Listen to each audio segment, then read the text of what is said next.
Bonjour à tous, c'est reparti pour l'année 2021 avec la suite des vidéos. Alors, on va commencer avec une vidéo sur les formules. Vous allez voir, il y a plein de formules de temporel, textuel et de classement. Et on commence tout de suite avec toutes les formules concernant les dates et le temps. Et attention, ça va aller assez vite, hein, je vous laisse mettre pause si jamais il y a besoin de revenir. Alors dans les formules, il y a les formules aujourd'hui et maintenant qui sont très très pratiques, qui ne nécessitent aucun argument. Si par exemple je commence avec la formule aujourd'hui, je rappelle tabulation pour sélectionner la formule, on voit tout de suite dessous qu'il y a besoin de aucun argument. Donc juste je ferme la parenthèse, je fais OK, et ça nous donne la date du jour. Je vous rappelle que cette date-là, elle est dynamique, alors que si vous faites le raccourci qu'on a déjà appris qui est CTRL point virgule, d'accord, ça vous met la date en statique. On voit bien à l'intérieur que là ça ne bougera pas, et qu'ici, si je reviens demain, ça sera le 25 mars. On a un petit peu la même chose avec la formule maintenant. La différence de la formule maintenant, c'est qu'elle va vous donner aussi l'heure, si on agrandit. Vous allez avoir la date et l'heure. Voilà. Pour info, ça se met tout seul au format qu'il faut si jamais vous n'avez pas encore touché le format. Si jamais vous voyez qu'il y a des chiffres bizarres, c'est peut-être que vous étiez en format standard de cette manière-là. Donc vous voyez qu'il faut rappeler que c'est le numéro de série et avec les décimales, on a l'heure. Donc, voilà. Donc normalement, vous n'avez rien à changer, ça se met tout seul comme il faut. Donc aujourd'hui maintenant on s'en sert beaucoup, enfin surtout aujourd'hui en fait on s'en sert dans tous les fichiers où on a besoin de faire des calculs par rapport au nombre de jours restants, par rapport à la date du jour, et on introduit aujourd'hui dans les formules de calcul pour que ça se mette à jour tous les jours, quoi. Notamment les calculs de date de péremption, combien de jours restent avant la péremption ou avant n'importe quelle échéance en fait, que ce soit une relance de facture ou n'importe quoi, on peut faire une date moins aujourd'hui et du coup ça nous donne le nombre de jours qui restent par rapport à la date. Alors ensuite, il y a toutes les formules pour à partir d'une date, par exemple dans les dates là, on peut extraire des informations. On pourrait extraire juste l'année, ou extraire juste le mois ou le jour. Donc tout ça en fait, ça va nous extraire juste des nombres, enfin en standard on va mettre des valeurs. Et donc par exemple, si je fais année ici, vous allez voir que ça va me sortir juste l'année, 1983. Ok, je vous rappelle, je peux double-cliquer là pour étirer, parce qu'il y a déjà des choses à côté, et on voit bien qu'il me sort à chaque fois la date concernée. Le mois, c'est très simple, hein. Je vous rappelle qu'à chaque fois qu'on fait une formule, on regarde bien entre les parenthèses qu'est-ce qu'il nous demande comme argument, et on voit bien qu'à chaque fois, là, c'est juste le numéro de série. Le numéro de série, vous avez compris ici, c'est la date. Donc là, je veux juste le mois, c'est le 9, d'accord. Et ensuite, pour le jour, donc pareil, attention, il y a plusieurs jours, d'accord. Donc c'est les jours qui donnent le chiffre entre 1 et 31. Si vous faites jour avec S, ça calcule le nombre de jours entre deux dates, donc formule que je trouve complètement inutile, parce qu'il suffit de soustraire deux dates pour savoir le nombre de jours entre les deux. Et pour les comptables, on verra pas, mais ça pourra vous servir plus tard si vous faites beaucoup de comptabilité. Pour calculer le nombre de jours sur la base des 12 mois de 30 jours en comptabilité, on peut le faire avec ça. Là, en l'occurrence, on a juste à mettre ça, et du coup, il va nous sortir le jour, c'est-à-dire 28. Effectivement, ça marche. Alors, à partir du jour semaine, c'est un petit peu plus spécial. Le but ici, c'est de renvoyer un chiffre entre 1 et 7, désignant le jour de la semaine. Alors on voit bien que dessous on a besoin de deux arguments, mais le deuxième il est entre crochets. Je vous rappelle qu'entre crochets c'est que l'argument est facultatif, sous-entendu que si on ne le met pas, la formule va quand même fonctionner. Donc là je pourrais mettre juste numéro de série. Et ensuite quand je fais point virgule, on voit qu'il me propose plusieurs choses. Il faut savoir que si on ne met rien, lui prend le premier argument proposé, c'est-à-dire le 1. C'est-à-dire qu'il est à partir du principe que le dimanche c'est le jour 1 et le samedi c'est le jour 7. C'est pas pour nous français, ça c'est pour les anglo-saxons, d'accord, qui commencent par le dimanche et qui finissent au samedi. Donc nous en fait on veut le chiffre 2, donc soit je double-clique ici, soit je fais tabulation, soit j'écris 2 au clavier, et ensuite je peux fermer la parenthèse. Et là pour vérifier, je vais passer mes dates en date longue, d'accord, et je vois bien que le mercredi effectivement c'est bien le jour 3. Le dimanche, le lundi, etc. etc. Ok, ensuite on a une formule pour pouvoir extraire à partir d'une date les numéros de semaine. Et en fait j'en ai mis deux parce que celle-là elle est récente, elle date de la version 2016. Si vous êtes sur des versions antérieures à 2016, vous ne pourrez pas utiliser celle-là, il faudra prendre celle-là qui est un peu plus complexe. Alors celle-ci elle est ISO, c'est-à-dire que maintenant c'est la nouvelle norme internationale sur le calcul des numéros de semaine. D'accord, donc si je fais ça, on voit bien qu'il y a les deux qui sont proposés. Et en fait quand je fais numéro de semaine ISO, on voit qu'il y a un seul argument. D'ailleurs, à noter qu'ils mettent plus de numéro de série, ils mettent date. C'est les nouvelles versions de formules qui sont beaucoup plus compréhensibles. Donc j'ai juste la date à mettre ici, et ils me disent que le 28 septembre 83, c'était la semaine 39 de l'année 83. Voilà. Si jamais je passe par cette formule-là, on voit que là j'ai deux arguments.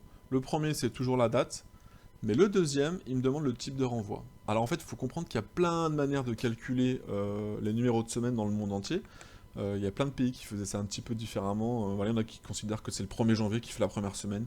Tant pis si ça tombe un dimanche, ça fait une semaine de un jour, puis au 2 janvier on passe à la semaine 2. Il y en a qui considéraient qu'il faut avoir la première semaine complète, donc tant pis si ça tombe un mardi le 1er janvier, on attendait le lundi suivant pour déclarer la semaine 1. Bon, tout ça, ça a été un petit peu lissé, on va dire, par la norme internationale.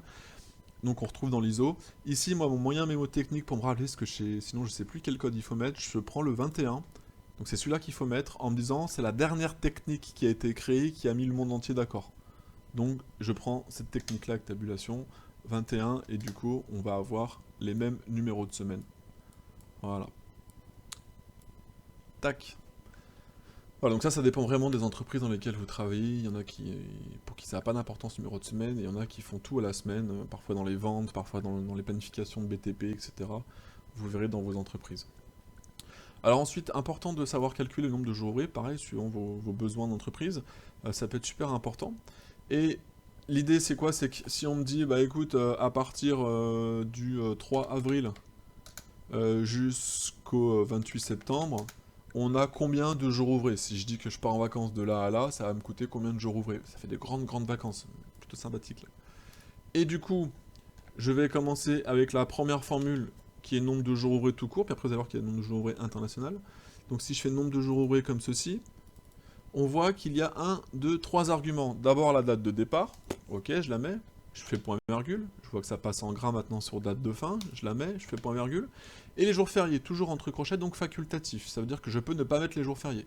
Si je mets pas les jours fériés, il va juste enlever les samedis et dimanches par défaut, c'est-à-dire qu'il va prendre les deux dates qui sont là, il va compter tous les jours et virer tous les samedis et dimanches. Si jamais il peut y avoir des jours fériés, il suffit de les sélectionner comme ceci. D'accord, donc ça c'est jours fériés ANC en 2021. Et si je fais ça, il me dit qu'il y a 122 jours ouvrés dans cette période. Donc il a enlevé les samedis et les dimanches plus tout ça. Il n'a pas enlevé, par exemple, le 1er mai qui est déjà un samedi, il va pas l'enlever deux fois. Il sait qu'il a déjà été enlevé dans les samedis et dimanches, donc il va pas le réenlever. Donc voilà, donc c'est super pratique. C'est important cette formule parce que moi je connais des gens qui faisaient avant, qui prenaient leur calendrier, qui comptaient sur les mois 1, 2, 3 partout pour voir combien de jours ouvrés il y avait entre deux dates.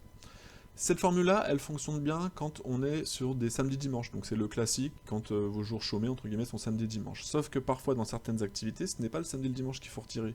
Imaginons que vous êtes restaurateur ou commerçant, peut-être que ça va être juste le dimanche ou le dimanche et le lundi. Et c'est pour ça qu'il y a une deuxième formule qui est en fait la même en un peu plus complexe, qui nous permet ici de choisir toujours la date de départ, la date de fin. Mais là, avant les jours fériés, on voit qu'il y a un argument supplémentaire qui est le week-end. C'est-à-dire qu'on va choisir ici, en mettant un numéro, qu'est-ce qu'on veut qu'il enlève par défaut comme jour. Donc si je mets 1 samedi-dimanche, c'est un peu bête, parce que c'est l'équivalent de la formule au-dessus. Par contre, je peux choisir dimanche-lundi ici, ou je peux choisir dimanche uniquement. Vous voyez qu'il y a tous les cas de figure de 2 jours qui se suivent, ou d'un jour tout seul. Donc si vous avez 2 jours qui se suivent pas, genre c'est le lundi et le jeudi, bah là, votre formule ne fonctionnera pas. Il faut trouver autre chose. Mais si c'est genre le dimanche et le lundi parce que je suis commerçant, je choisis ici. Et ensuite, je pense à bien reprendre les jours fériés de la même manière là. Et je ferme. Et il me dit que si c'était dimanche lundi, j'ai aussi 122 jours. Peut-être prendre un autre exemple pour montrer. Si on enlève que les dimanches, parce qu'on travaille les samedis, les lundis et tout le reste, donc c'est 11, et ben on voit qu'il y a 146 jours. Forcément, il y a 24 jours de plus. J'imagine que c'est les 24 dimanches qu'on va travailler en plus. Voilà pour tout ce qu'on a sur les formules temporelles, formules de date, etc. On passe aux formules textuelles parce que oui, en fait, on peut faire des choses sur le texte. Si vous voulez voir toutes les formules possibles sur le texte, en fait, dans l'onglet formules, là-haut, vous allez voir que dans texte, vous allez trouver plein de formules. Moi, je vais apprendre juste 4, celles que je pense qui sont utiles aujourd'hui en entreprise, puis qui sont pas si compliquées. Pareil, j'ai pas dit sur les dateurs, vous retrouvez plein de choses ici, avec plein de formules possibles. Alors, par exemple, à partir d'une chaîne de caractères, d'un texte, tout simplement, on peut extraire des morceaux. Par exemple, soit le début, soit la fin. Donc, soit le début, ça va être la gauche, soit la fin, ça va être la droite, soit ce qui est au milieu. Et donc c'est assez simple, hein, les gauches et droites. On dit que je veux faire une gauche, donc il me dit clairement que ça extrait les premiers caractères extrême gauche. Donc je vais faire une gauche de ça. Et ensuite il me met en facultatif le nombre de caractères. Si je mets rien, il prendra que la première lettre, donc il mettra 1, premier chiffre. Là moi j'en veux 4, donc je mets mon 4. Et je fais entrer, il me dit 1, 2, 3, 4. C'est pas plus compliqué pour la droite. Juste pour voir, il me dit extrait les derniers caractères de la fin d'une chaîne de texte. Et pareil, hein, le texte et ensuite le nombre de caractères. Donc là j'en veux 2. Et du coup il me sort tout ça quoi. Et si je veux seulement les 3 lettres qui sont au milieu, alors il y a des techniques de faire des gauches de droite. Je vais imbriquer des gauches de droite. Genre je vais d'abord extraire par exemple juste la droite de A à 6. Je vais en prendre 6 caractères. Puis à partir de ça je vais faire une gauche sur 3. Bon en fait il existe aussi une formule toute prête. que pas grand monde connaît, qui s'appelle xtxt, qui renvoie un nombre déterminé de caractères d'une chaîne de texte à partir de la position que vous indiquez. Alors en fait, il faut bien regarder dessous ce que ça veut dire. D'abord, je mets le texte. Ensuite, et c'est là où c'est bizarre, parce qu'il y a NO départ et NO quart. En fait, le NO départ, ça veut dire le numéro de départ. Donc en fait, à partir de combien je veux prendre? Eh bien, 1, 2, 3, 4, 5, 6. Donc moi, je veux prendre à partir du 6e caractère. La lettre A est en 6e. Et ensuite, point virgule, il me dit nombre de... Donc c'est pas le numéro, c'est nombre de caractères. En gros, il te dit, t'en veux combien? Ben, j'en veux 3. Donc ça veut dire, sur la case A32, à partir du caractère 6, tu m'en prends 3. Et du coup, il me sort ABC. Voilà, tout simplement. Alors pour que ça marche, il faut que tu aies toujours le même format. Hein. Si un coup tu as 4 chiffres, un coup 2, un coup 3, si le A il est jamais au même nombre, ça va pas le faire, quoi. Voilà, mais ça marche bien en supermarché quand on a des références de produits qui sont en supermarché ou en grande distrib, hein, ou même dans un magasin quelconque. On peut avoir des références produits comme ça, et à partir de là, extraire peut-être 1, 2, 3, 4, c'est peut-être juste la référence du fournisseur, ça c'est peut-être la famille de produits, et ça c'est je sais pas quoi. Donc des fois c'est intéressant. Je le vois aussi faire par exemple sur les numéros de carte d'identité, dans certaines administrations, avec le premier chiffre on sait si c'est un garçon ou une fille, puis après avec des chiffres on a l'année de naissance, on a le département de naissance, on a plusieurs informations qui sont cachées dans le NNI, le numéro d'identité nationale. Donc voilà, ça peut être pratique dans certains métiers et c'est pas très compliqué. Donc ça c'est pour extraire, et en fait dans l'autre sens, après on peut aussi concaténer, c'est-à-dire juxtaposer, mettre à côté plusieurs chaînes de caractères. Par exemple, je voudrais ici mettre à la suite tout ça. Je vais avoir soit la formule concaténée, soit concat. Donc ça pareil, c'est suivant vos versions. Sur la nouvelle version, les deux fonctionnent. Si vous êtes sur les anciennes versions, vous aurez juste le concaténé. Le concat fonctionne après très très bien. Alors là, quand je fais ça, vous voyez, j'ai concat et concaténé. En fait, on voit que je peux mettre d'abord un seul texte, le deuxième est facultatif, après j'ai 3 petits points. C'est-à-dire que j'en mets autant que je veux. Donc je peux mettre ça, point virgule ça, point virgule ça. Je ferme ma parenthèse, et du coup, il me colle tout à la suite. Donc c'est un petit peu l'inverse de ce qu'on a au-dessus, ça peut permettre à créer des références produits, les informaticiens créent des adresses mail génériques comme ça, donc concaténer la première lettre de votre prénom, un point, et puis ensuite votre nom, et puis ensuite le arrobase, etc. Donc c'est assez pratique. Ici ça marche exactement de la même manière. Hein. Je dis, je veux ça, point virgule ça, point virgule ça, je ferme tout ça, et j'ai tout ça.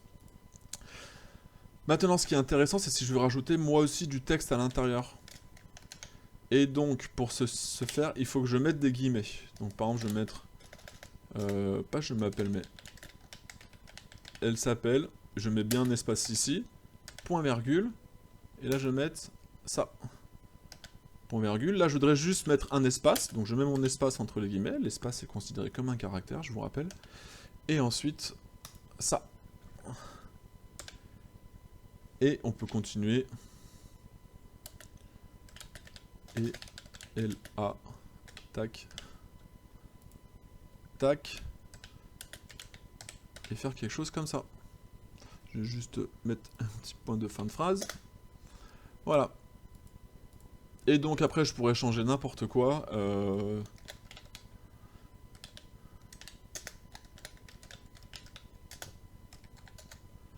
Et vous voyez que tout ça, ça change. Elle s'appelle Gertrude Dalibert, etc., etc. Donc voilà ce que je vous propose comme formule simple pour l'instant sur le textuel. On passe maintenant aux formules de classement et de rang. Donc la formule rang qu'on va apprendre, elle permet en fait de connaître le rang, le classement d'un montant par rapport à un ensemble de montants. Donc, par exemple, là je voudrais connaître ce montant-là, quel est son rang par rapport au reste, quoi. Est-ce que c'est la première vente, la plus grosse, la plus petite, etc. Je sais pas. Donc pour ce faire, je fais égal rang. Vous allez voir qu'il y a plusieurs formules. On va voir la plus simple, hein, c'est rang tout court. Et on voit qu'il y a besoin de 2 arguments obligatoires et un facultatif, c'est l'ordre. Parce que vous allez voir que par défaut, il fait par ordre décroissant. C'est-à-dire que la plus grosse valeur sera le numéro 1 et la plus petite valeur sera la dernière. En revanche, ça peut arriver que dans certains cas, c'est l'inverse qu'on veuille. Par exemple, si on fait un classement du nombre d'heures d'absence, c'est celui qui aura le moins d'absence qui sera le numéro 1. Donc il faudra changer ça.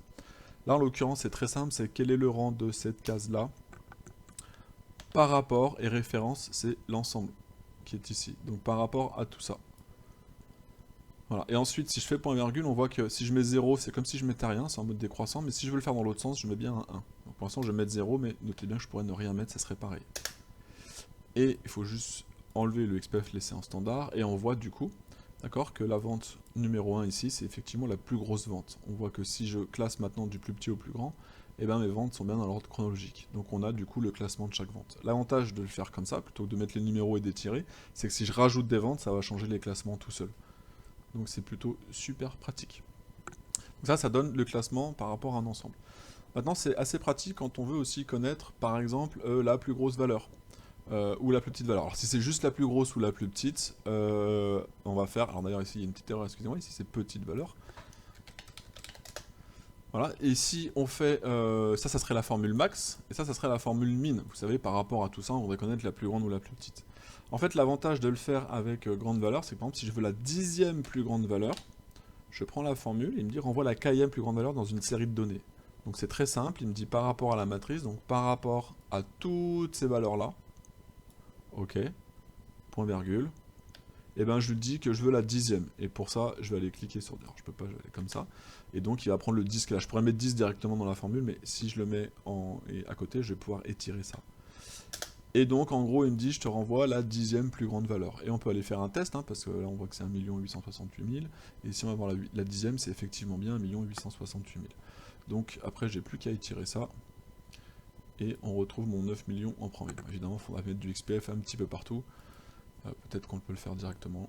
Hop là, rapidement, ça vous commencez à bien connaître. Et on a exactement la même chose ici.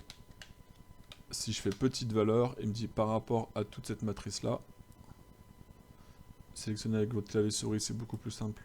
Clavier pardon, je veux dire raccourci majuscule shift, c'est plus simple que la souris. Voilà, et point virgule, je pourrais mettre 1, mais je vais mettre la case qui est ici. Comme ça, je vais pouvoir étirer, et lui tout seul, il me fait les classements. Et donc on voit bien que en partant de la fin, la plus petite valeur en partant de la fin, c'est effectivement celle-là. Et si je remonte, du coup, ah bah elles sont ex aequo ici, on retrouve, là pour celle-là c'est la 10e, on retrouve les mêmes valeurs. Voilà pour les formules de rang et de classement.